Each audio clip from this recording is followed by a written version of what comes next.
Hey everyone, it's Brandy and welcome back to my channel. Today I am going to actually be pre-filming, so I'm filming 4 videos, so that's enough for the next 2 weeks.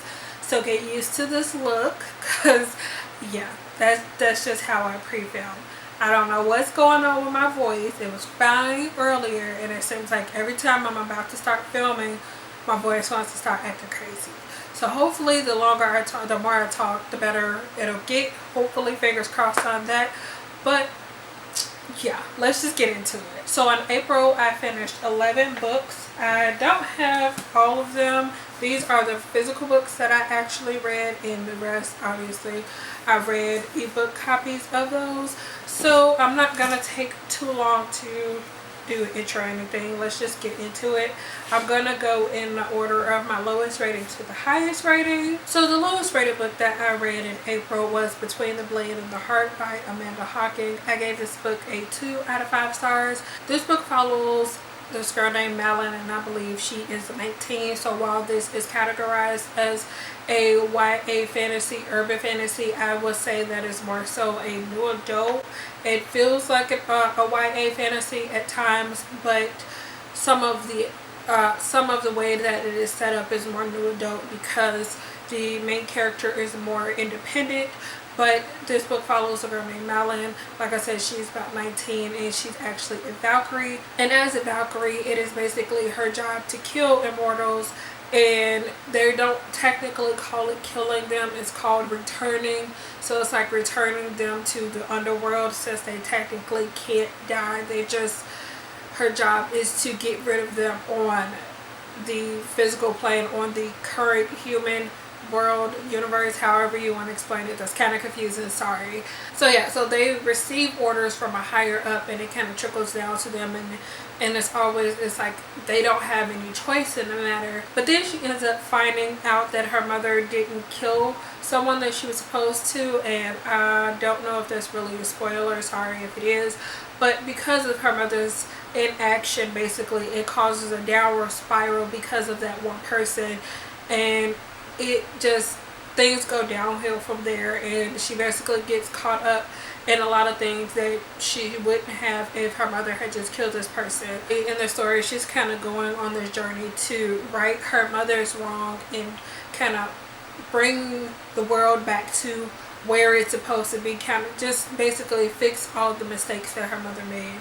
And yeah, I think the premise of this story was really interesting, but going in, like actually reading it, I struggled a lot through it, and the description is probably going to be really choppy, but that's because I feel like there might have been too much that was going on in it. I don't want to say it was too much going on. I just feel like it wasn't executed well. A lot of the times when I didn't want to pick this up when I was reading it, I basically forced myself to get through this because I was like really excited about it, and I hadn't really seen too many people talk about it. I've seen a few people say that they couldn't get through it, and I definitely understand. The writing was just really, I feel like, not the best. It felt like a really early draft, and I feel like they just put it out there just because it was probably contracted and it needed to come out.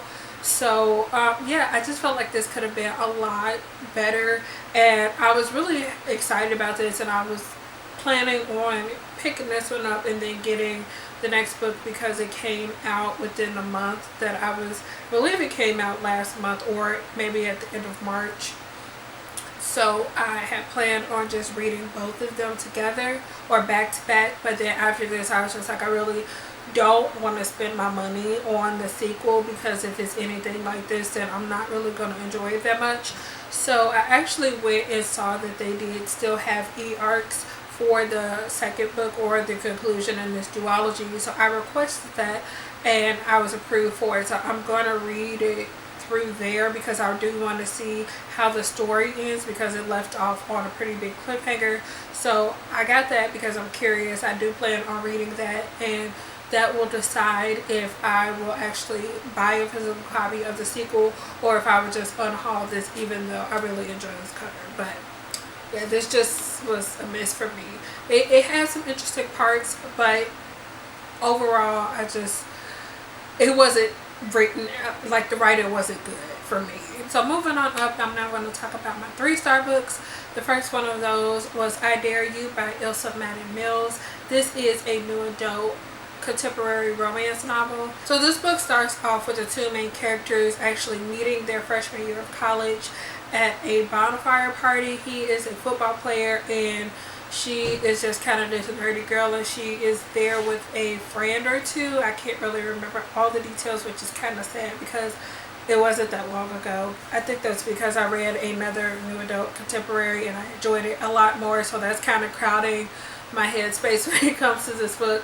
But they end up kissing at this bonfire, but then nothing comes of that, and then we're following these characters, I believe 3 years later. Main female character Delaney, she has just broken up with her boyfriend because she caught him cheating on her, and this guy Maverick, apparently he has had feelings for her since the very beginning, but he never acted on it, and now that she is not dating his teammate anymore, he decides that he's gonna go and basically try to start a relationship with her, and the story kind of takes off from there. I thought this was really good. It started off really strong for me because it was more of a slow burn romance, and I was appreciating the tension between the two characters. But it was basically, once they got to the point where they finally hooked up, it was just, I felt like it all went downhill from there. I felt like it almost seemed like at that point the author was just kind of rushing through the rest of the story, and I hate feeling like that. I felt like there wasn't as much effort put into the story beyond them getting together. It was a quick, fun read. It's something that, if that sounds like something you're interested in, it might be worth it to pick up, but it's not something that I could see myself going out and just recommending to everyone. The next couple books I have to talk about are actually both in the same series, and this is a manga series. This is My Boyfriend in Orange Volume 1 and Volume 2 by Non Tamashima. This follows this girl. She is in high school. I can't exactly remember how old she is, but at the very beginning of the story, her father has passed away. I can't exactly remember what happened to him, but because of this, her family has moved back to her mom's hometown, and she doesn't have any friends, and she's really quiet, and no one really remembers her because she doesn't talk. And like I was saying at the beginning of the story, they end up having a fire drill, and she's up on the roof. I can't remember what she was doing on the roof, but no one actually realizes that she's not where she's supposed to be, except a firefighter who's like doing the checks of the schools to make sure everywhere is clear. And he ends up like rescuing her, and things kind of take off from there. I don't know if she automatically develops feelings for him, maybe because he kind of sticks up for her and he notices her, and it causes her to be like, well, I have some sort of attention coming from somewhere. And yeah, it's a cute story. It's another one that it wasn't like spectacular. I thought it was okay. I know a lot of people might not necessarily be okay with this because of the way the romance is handled. She is still in high school and he's technically an adult. I believe he's like a really young adult, maybe only a few years or so older than she is, but I know in America that is a big thing and people don't like that. And I don't want to say anything about the culture of where this author is from because I don't know if that is acceptable there, so I'm not sure about that. But nothing like really major happens between these two volumes. It's more so that they're getting to know each other, and he kind of comes around and saves her a lot, and it was really cute. But like I said, I read volume 1 and volume 2. I gave volume 1 a 3 stars and volume 2 a 3.5 stars, I believe. And I actually think I have one more book that I gave a 3 out of 5 stars. I'm still not sure on my rating for this. I think on Goodreads in the little description I put 3.5 stars, but I think I might actually take that down and make it a 3 stars. I'm still not completely sure, but anyway, that is The Wicked Deep by Shay Earnshaw. So this book follows dual timelines. Back in the 1800s, we have these 3 sisters who came to this really small town in Oregon, and there are, or at least 2 of the sisters are really promiscuous, and they have this perfume shop, but the two older sisters, they like to go and flirt with all the men and, you know, basically take what they're not supposed to have because they are in relationships with other people. And eventually these people in this town claim that they are witches because there's no way that all of their men in this town would cheat on their significant others just to be with these women. So they say that they're witches, and they ended up drowning them in the ocean. In the present day, where the majority of the story takes place, these three sisters actually come back every year, and they inhabit bodies of the girls in town, and they use, I think it's a few weeks or so, maybe a month, every summer to drown boys that are in this town. So we're following this girl named Penny, and she has been living in this town her entire life. Her and her mother live on this island, and her father up and went missing one day, but no one really cares because he's an outsider, and it's a whole big story. But at the beginning of the story, we are approaching the end of the year and the time for the Swan sisters to come back to, you know, to drown these boys. And yeah, I don't really want to get too much more into that because I don't really want to spoil anything. This was another book where I was enjoying it, but I didn't necessarily feel inclined to pick it up whenever I stopped reading. It was one of those where I was just like, oh, well, I'm kind of enjoying it, but it's not like the best thing in the world. And I think what really took it down for me was that I got through the majority of the book and I still hadn't really formed an opinion on it yet. And I was just like, there's got to be something more. And I was just like waiting on the very ending of the story to basically make or break the story for me. And while it didn't completely break the story for me, I just felt like I didn't like the ending. I'm gonna just say that the story was predictable. I could see where the majority of the story was going. The only part I didn't see was like the very, very last part of it. And I didn't mind part of it, but then the way the romance in the story ended, I know a lot of people probably would have had issues with the insta love. I didn't necessarily mind because of the way the book was set up. I already knew that it was coming, and then I also heard about it from other people, so I didn't really mind about the insta love. It was just the way the romance was handled between the two main characters at the very end of the book. I was just like, no, there's no way. It was weird. And I know a lot of people love this book. It wasn't one of my favorites. It's a beautiful cover, but yeah, I don't know. It wasn't the book for me, I guess I should say. And like I said, I think I'm going to stick with a 3 out of 5 stars for this one instead of a 3.5.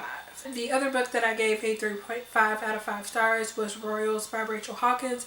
I did receive an e-arc copy of this one for review, so I have a written review up if you guys would like to check that one out. I enjoyed the story for the most part, but I feel like I had a lot of issues with this one as well. This one follows this 16-year-old girl. I can't remember her name right now, so sorry about that. But she is having some issues in her life right now because her sister is dating the Crown Prince of Scotland, I believe. So she's getting a lot of unwanted attention. She has recently broken up with her boyfriend. I feel like this is a common theme with some of the books I have read. But she recently broke up with her boyfriend because well, maybe I shouldn't say why she broke up with him. Her ex-boyfriend ends up talking to some tabloid and it becomes this big story. So it is suggested that she go out to Scotland and spend the summer spend the summer in Scotland so she can kind of try to avoid any other unsavory stories or whatever like that. It was interesting. I feel like I'm repeating myself a lot. I go a lot more into detail in my review, which I will link down in the description. This is one of the reviews where I feel like I wrote out quite a bit, but the issues that I had with it was the relationship between the main character and her older sister. And this came a lot through the fact that the main character herself was pretty selfish, and she was like always complaining about stuff, and she was like, well, her sister's new life is making it really hard for her to have a life. And it was just complaint after complaint, and I was just not really okay with that. But like, I was like, okay, I could kind of understand because things change when it's like a big change like this.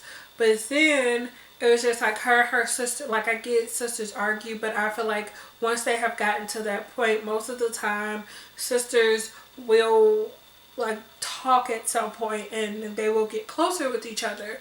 And it basically took the entire book for these two characters to talk about anything, and for them to really express how they feel about each other and say sorry for some things that they have done to each other. And I was just really irritated with that, because I feel like in this type of situation, this would be the perfect time for them to come together. But it was just like her sister was always belittling the family, and then she was always making it difficult for her sister, even though all the time it wasn't her fault. I think a major part that disappointed me about this book was that there was so much focus on the tabloids and what the royal family thought of the tabloids. See, I thought, I don't know why, maybe because I've watched so many movies where like some of like the royal family really usually isn't that bad, but most of the characters in the royal family were a-holes. I'm gonna just put that out like that.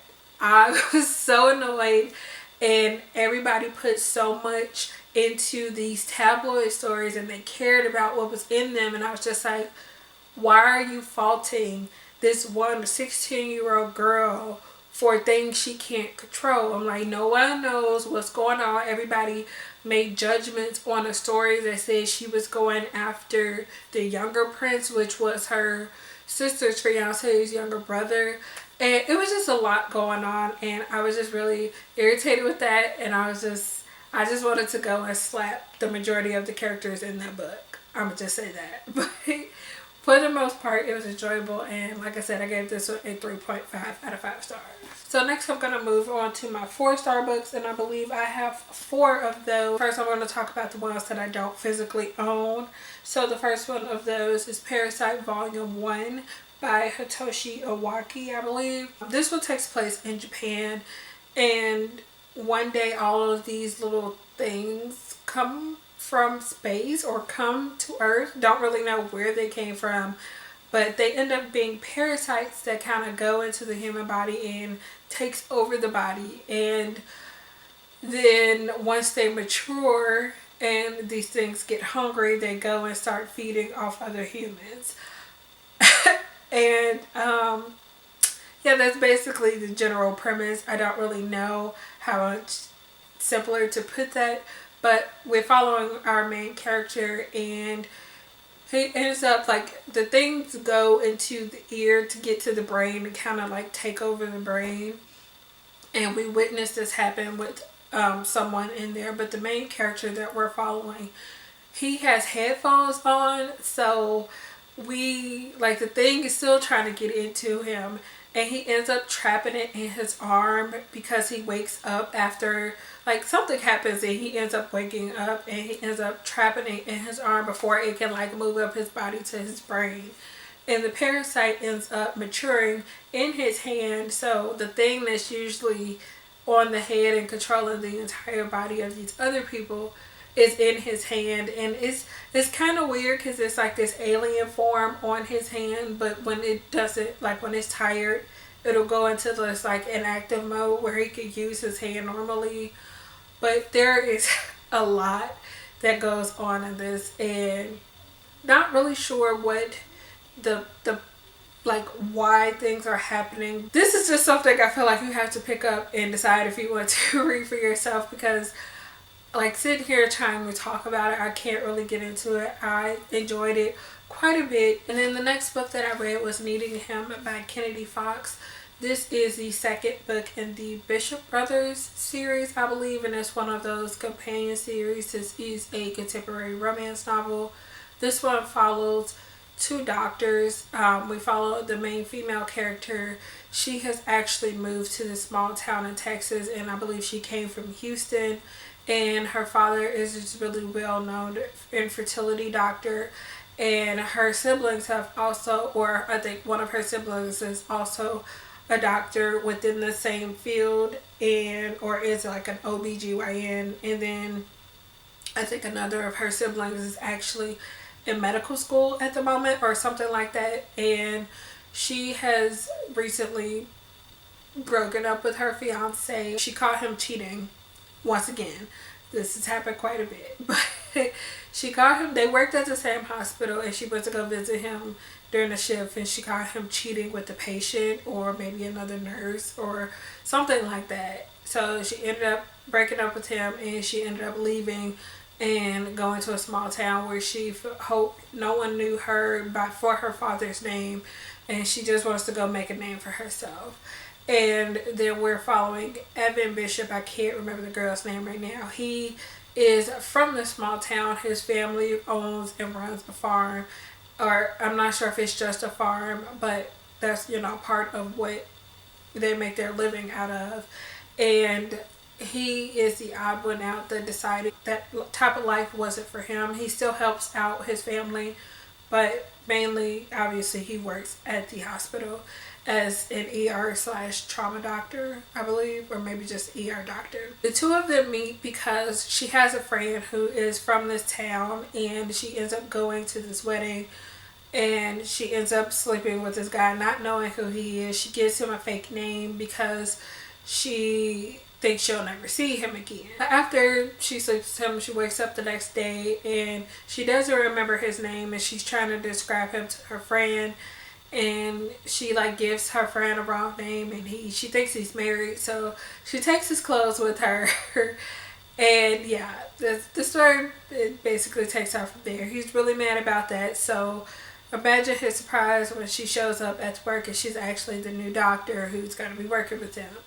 So they have a really kind of bad relationship because of that. I thought this was really fun. It was one of those stories that it's called an enemies to lovers romance, but I feel like it wasn't necessarily an enemies to romance. There, he was a dick. I'm gonna say that he was, yeah, because I think his pride was hurt that she left, and then she lied about who she was, or she lied about her name, and the fact that she took his clothes. It was just a bad situation, and he kind of took that out on her for a while, but then they end up working through things, and it was just a really fun story. And this was the first book by Kennedy Fox, the author duo, that I have read, and because of this, I was just like, I will definitely like to read more from the two of them. I don't really have too many thoughts on this. It's just one of those, if it sounds interesting, then pick it up, check it out, and you probably will enjoy it. These wrap-ups always take forever to film, and since my camera only films in 20-minute increments, it's a pain in the butt. But anyway, let's continue on. So the next book that I have that I gave 4 stars to was Food Wars Volume 23. And if I'm being honest, I don't really remember too much of what happened. I kind of just flipped through it, and I think I kind of got a general sense of what happened in this one, and it kind of sums up the end of Soma's last trial during his second year advancement exams. And then I think the majority of this volume actually gives more backstory into Soma's dad and his time at Tosuki, I think is how you say the school's name. We give more of his backstory of what was going down while he was at school and why he actually ended up leaving before he even graduated. He like just up and left, and how that had an effect on the current villain in the story. I can obviously tell this is one of those filler volumes. Stuff happened, but it wasn't like one of my favorites, obviously, which is why I gave it 4 stars. And the last book that I gave a 4 out of 5 stars to, which is probably an unpopular opinion, but that is Strange the Dreamer by Laini Taylor. I am not even going to get into trying to describe this book, really, because I feel like I'm not going to do it justice, and I feel like it's vague for a reason. I enjoyed this story, but I will say that it felt a little too long. And that was my main issue with this, is that I felt like the author kept going on and on. I know a lot of people were saying that they had issues with the writing style and that they found it hard to get into, and I didn't necessarily have an issue with that, but I did feel like it just dragged on and on when it didn't need to at some points, and I feel like the author got caught up in describing things sometimes when it wasn't necessary. At the beginning we get the prologue, and I liked how actually the story kind of went back and kind of led up to where we got in the prologue. Like that whole little bit, and it just made a whole lot of sense, and now I understand the symbols and the reason for this cover, and I'm just so excited for Muse of Nightmares. I'm really looking forward to it. I don't know. I'm hoping things change from the way they happen in here. I wasn't expecting everything to happen. It was a really good story. Final book that I have to talk about in this video is my 5-star book, which was the only 5-star that I read in April, and that was Daughter of the Siren Queen by Tricia Levenseller. This is the sequel / conclusion to Daughter of the Pirate King. So if you haven't read Daughter of the Pirate King, this will probably contain mild spoilers, so if you don't want to know anything about that, then possibly skip forward until after I'm done holding this book up. But this book follows Alosa, and she has basically completed what she was trying to do in the first book. She retrieves both pieces of the map that her father was looking for in order to get to this island, and she basically has her prisoners, and she ends up finding out that her father isn't probably who she thought he was and doesn't necessarily want the best for her. And the guide named Vorden, who is a captain, and one of the guys that she retrieves a piece of the map from, tells her that her father actually has something to control the sirens, and that is the reason why she is stuck by him for so long. So she is trying to go out to see if what he says is true, and to, you know, discover things from there, basically. I had so much fun with this book, and that is pretty much the main reason why I gave it a 5 out of 5 stars. Coming from Daughter of the Pirate King, I felt like this book was so much better. It had a lot of action in it, but it wasn't just the action, but I felt like it was a good mix of everything that this story could, like, it was a good mix of just everything.